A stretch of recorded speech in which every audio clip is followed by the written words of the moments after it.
आज हम organic chemistry के अंदर एल्डिहाइड कीटोन चैप्टर के अंदर पढ़ने जा रहे हैं एक important type of reaction, Claisen condensation. देखो, क्लेजन कंडेंसेशन रिएक्शन में होता क्या है, अल्फा हाइड्रोजन कंटेनिंग एस्टर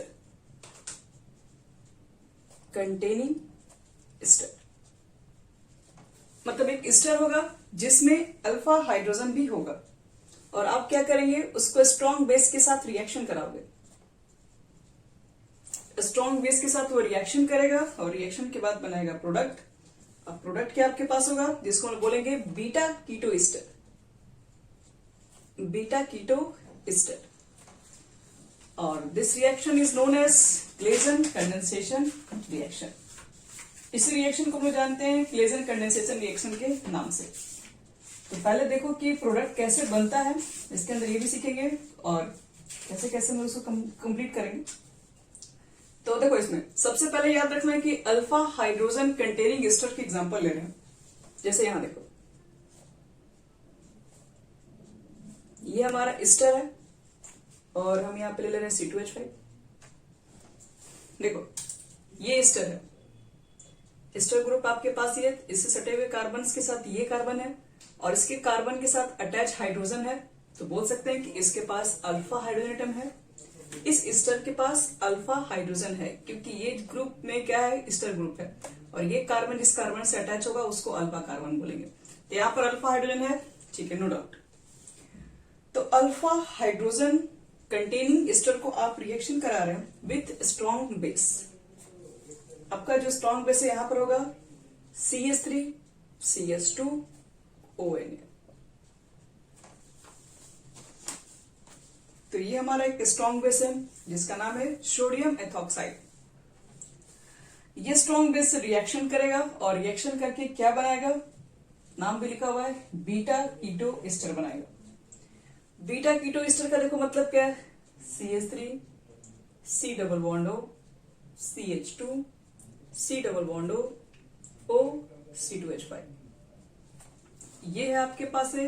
देखो, इससे अटैच ये जो कार्बन है वो अल्फा कार्बन और ये बीटा कार्बन। तो बीटा कार्बन पे क्या है, एस्टर, ये कीटो ग्रुप है, तो बीटा कीटो एस्टर हो गया ये। तो ये आप लिख दीजिए और ये कैसे बना है इसके ऊपर हम बात कर ले रहे हैं। यही होगा इसका प्रोडक्ट, जो कि कैसे बना है इसके ऊपर थोड़ा सोचते हैं हम लोग।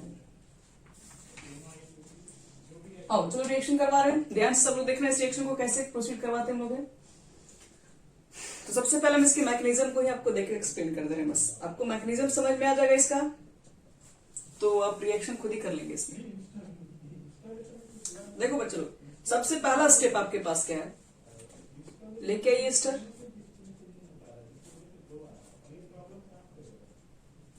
स्ट्रॉन्ग बेस लेके आए हैं, ठीक है। तो यहां से क्या होगा, जब आप स्ट्रॉन्ग बेस से एक्वा सॉल्यूशन में डालोगे तो Na+ बाहर निकल जाएगा, Na+ बाहर निकलेगा तो आपके पास जो बचेगा वो हो गया इथॉक्साइड आयन।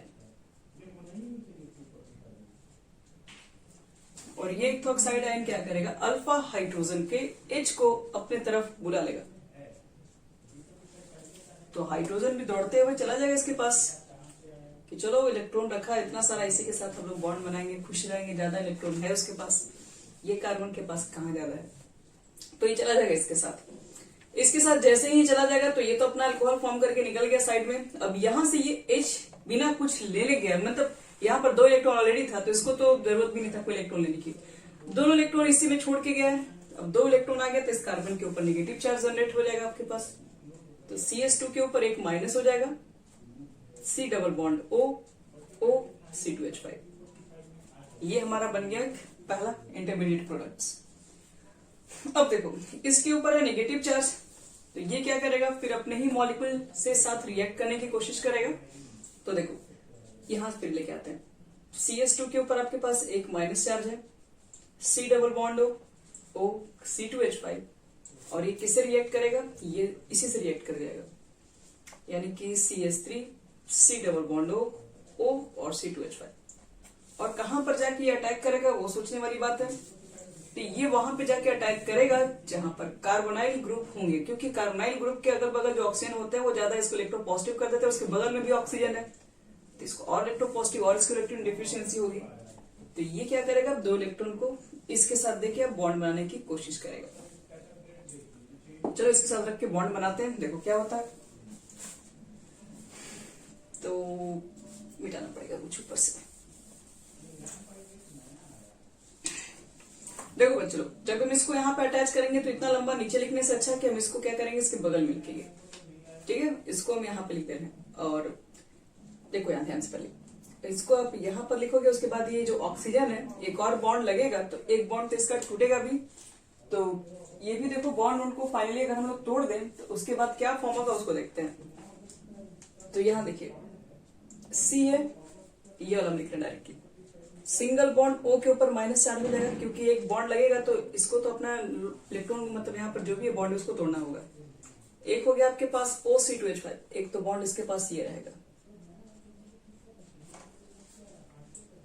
और फिर क्या होगा, ये CH3 को हम नीचे लिख दे रहे हैं, क्योंकि इतना बड़ा रिएक्शन को चैन लगाना है तो नीचे लंबा लिखने से अच्छा है कि हम इसके बगल में लिख दें।